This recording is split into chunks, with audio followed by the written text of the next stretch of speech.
Good morning students. I welcome all of you in my maths class. Let's start our today's class. In this session I am going to teach you some basic concepts regarding midpoint theorem and its converse.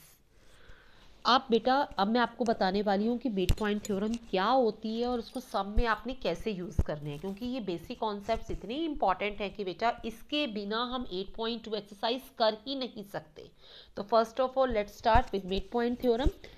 हमारे पास जो mid point theorem की statement है, the same statement आपके NCERT की book में दे रखी है, आपने वहाँ से भी रीड करनी है. और इसको मैंने CTM लिखा है. CTM means commit to memory, यानी कि इस बात को याद रखना है.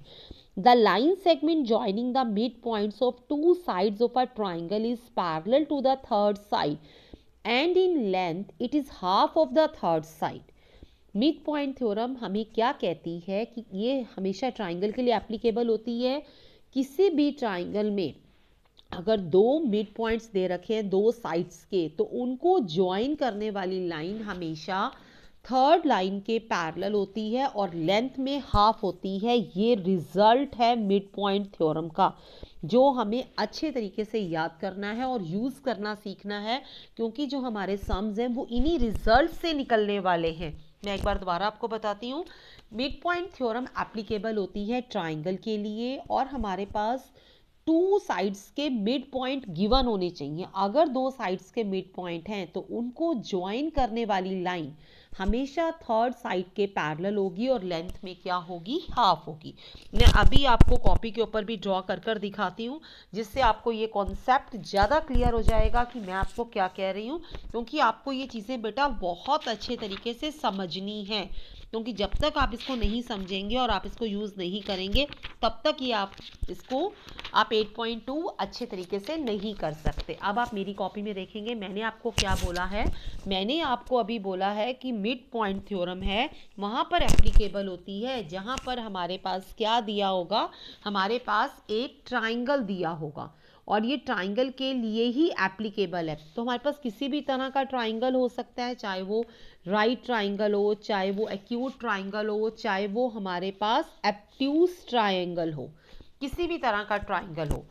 किन्हीं भी दो साइड्स के मिड पॉइंट, ये दो मिड पॉइंट दे रखे हैं, तो इनको ज्वाइन करने वाली लाइन थर्ड लाइन के पैरेलल हो जाएगी और लेंथ में हाफ हो जाएगी. अगर मैं इसका नाम लिख लेती हूँ ABCDE, तो मिड पॉइंट थ्योरम से रिजल्ट आएगा DE पैरेलल हो जाएगी BC के और DE लेंथ में हो जाएगी हाफ BC के. अगर BC 10 सेंटीमीटर है तो ये ऑटोमेटिकली कितनी निकल जाएगी, 5 सेंटीमीटर. अब कोई ज़रूरी तो नहीं कि हमेशा लाइन ऐसी ही हो. अब हो सकता है ये दो मिड पॉइंट दे दें, एक ये वाला मिड पॉइंट दे दिया, एक ये वाला. रूल सेम लगेगा. मिड पॉइंट को ज्वाइन करने वाली लाइन थर्ड साइड के क्या हो जाएगी, पैरेलल हो जाएगी और लेंथ में क्या हो जाएगी, हाफ हो जाएगी. अब जैसे मान लो एक ये मिड पॉइंट दे दिया और एक इसका मिड पॉइंट दे दिया, तो इसको ज्वाइन करने वाली लाइन थर्ड साइड के पैरेलल हो जाएगी और लेंथ में क्या हो जाएगी, हाफ हो जाएगी.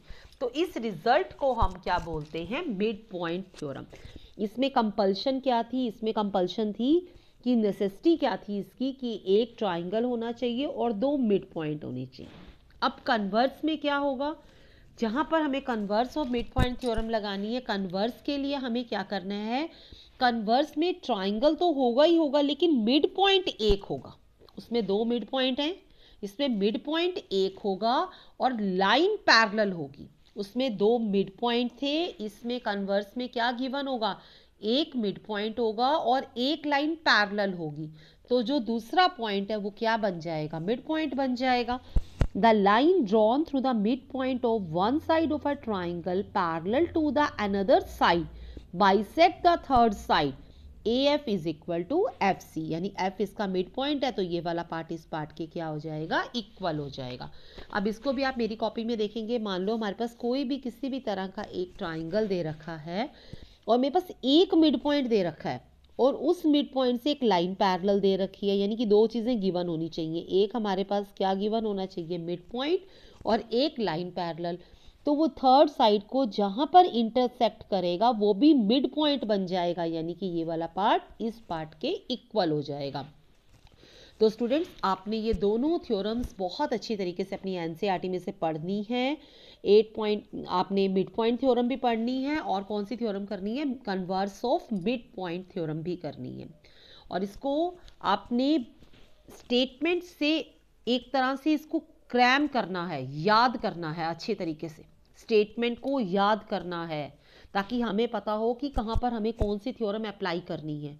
जैसे कि अगर मिड पॉइंट थ्योरम लगानी है तो क्या मिलना चाहिए, एक ट्राइंगल और 2 मिड पॉइंट मिलने चाहिए। और अगर converse of mid point theorem लगानी है तो हमें क्या मिलना चाहिए, हमें एक मिड पॉइंट मिलना चाहिए और एक लाइन क्या होनी चाहिए, parallel. Thanks, have a nice day.